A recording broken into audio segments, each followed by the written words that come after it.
What's up, Union Arena players? This is Kyle D, better known as Unionversities. We are back, and we're going to be talking about none other than the Jeju Island raid group, or the raid arc itself. Again, solo leveling introduced something really cool, to be honest with you, and I'm very happy for it. There is so much potential in this set to make your deck how you would like. I think Jeju Island Raid Group has a lot going for it in the right direction. There's just a lot of good combos you can do. So without further ado, let's dive in the video and talk about it. I know I've been gone for a while, but I love that we can talk about the fourth Jeju Island Raid. First off, Lem Tiguum. Lim is in here. He is an archer. When played, look at the top two cards of your deck. Place up to one fourth Jeju Island Raid affiliate card from your sideline into your sideline. Place the remaining cards at the top of your deck. It's, you know, just filtering. Unique, very powerful card. We don't have a cycler in the raid group, and because this deck is very tribal based, you want to be focusing on having as many unique abilities related to the Jeju Island raid. So we need Cha Hain in here because we need a waifu, but she is a raid target. Because we have plenty of raid targets in the deck, we will be able to pop off with Cha Hain. And we have John In. Cho John In is during your turn, if you have five or more of the Jeju Island raid affiliate cards on the field, this card gains 5,000 DP. 15,000 DP, becomes a 3k push. Not bad, actually. His one cost is pretty cool as well. So when played, look at the top three cards, reveal up to one of the Island Raid affiliate card, add it to your hand, place the remaining cards at the bottom of the deck in any order, and then you get to place one card from your hand into the sideline. Good filtering, we really like it, but I really do like that we have a 2-cost early aggression impact 1 in this deck. Cha Hain being able to do impact 1 means that your opponent's not going to be able to chump block easily against her, and she's very good. We don't like playing, as we're only on 6 non-triggers, which is pretty good, to be honest with you. I love where we're going with it. And then we do have Mandong Wook. So Mandong Wook is nullify impact, and then if out of the energy lane at the end of the attack phase, you may choose one character on your front line. It will will remain resting the next time it would switch to active, and you just swap it. Being able to have a nullify impactor that kind of goes in is pretty decent. The big thing you need to take into account is that this deck plays on a curve of 4. So unlike other green decks, this deck can be very aggressive because we cap out on 4, and the deck really likes that. Min Bangyu. So Min here is at the end of the attack phase. You may place one card from your hand into the sideline. If you do, choose up to one Raid Island affiliate card on the field, switch it to active. So this gets rid of that kind of next time it would switch to active, because you'll activate resolve this effect first before the unsuspend.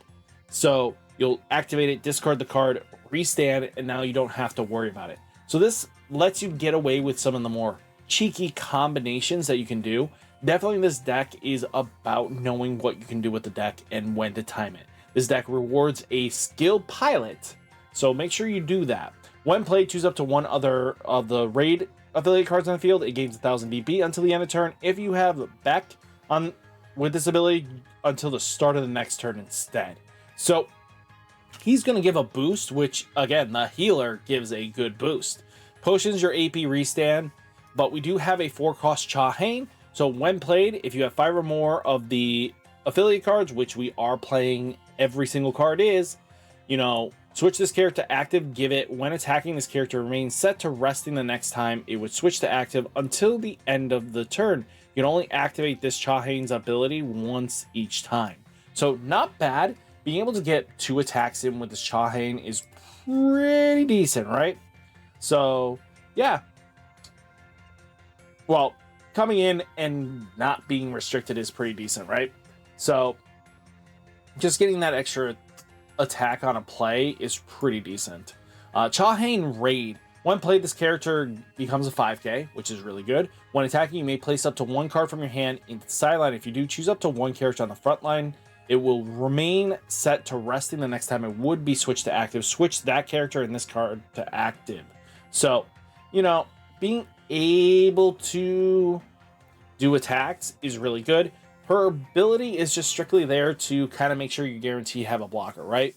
So, yeah. I mean, if you lose out characters and stuff like that, as long as this Chahane is like the last attack, you know, you can definitely do some crazy stuff. Beck is in here as a 2 action point. You may place 1 card from your hand into the sideline. If you do switch this character to active, it becomes a 5k. Really fitting for what he does.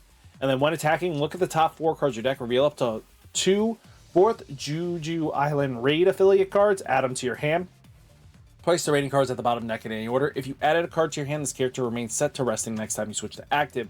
But we have ways of cheating that out, which is really good. You know, what's pretty nice is that, you know, what you could do, you may place 1 card from your hand into the sideline. You can try to force, you know, you get to play something off the Chahane. So when attacking, if you do choose up to 1 character on your front line, it will remain set to rest the next time it would switch to active. Switch that character and this character active.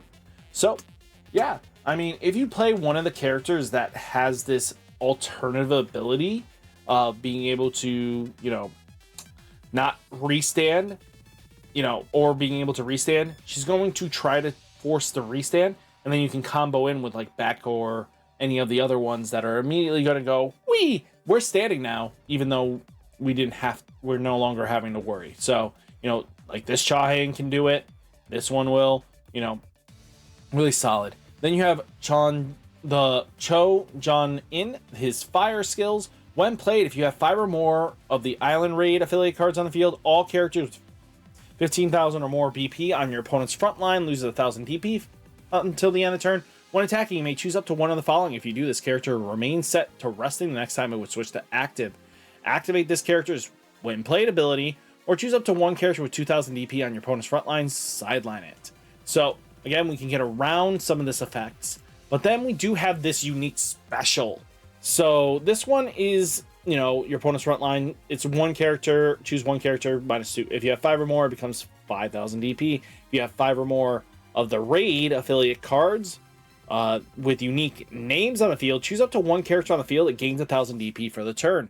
So, him allowing you to basically make sure your attack patterns are even hitting harder is really good. I think this deck has a lot of potential, and it has the aggression of like Red Kenshin and stuff like that. So this deck can apply a lot of pressure very quickly. Chahane really going to put in that work because she's going to be able to get you those bodies on board. And then, you know, like Beck can restand himself, or, you know, just in general, you have Chahane and Beck being great targets to basically self-restand, which, again, we want to have this ability because Chahane's going to attempt to restand. Or you can just fill your board and make sure you have the blockers up. I mean, Mondong Wook is going to help kind of come out from energy line to defend because he is a tank. So it's kind of cool to see where they're going with it. You know, a raid party this strong is pretty good in my opinion. So I think we're going to see a lot of players maybe on this deck, but what are you guys excited for? I think this deck is definitely solid tier 2 material. Could probably get to tier 1 if enough reps are on it. And it's one of those decks like, you know, Red Yvonne that if you get the right reps on it, it can really cause some damage.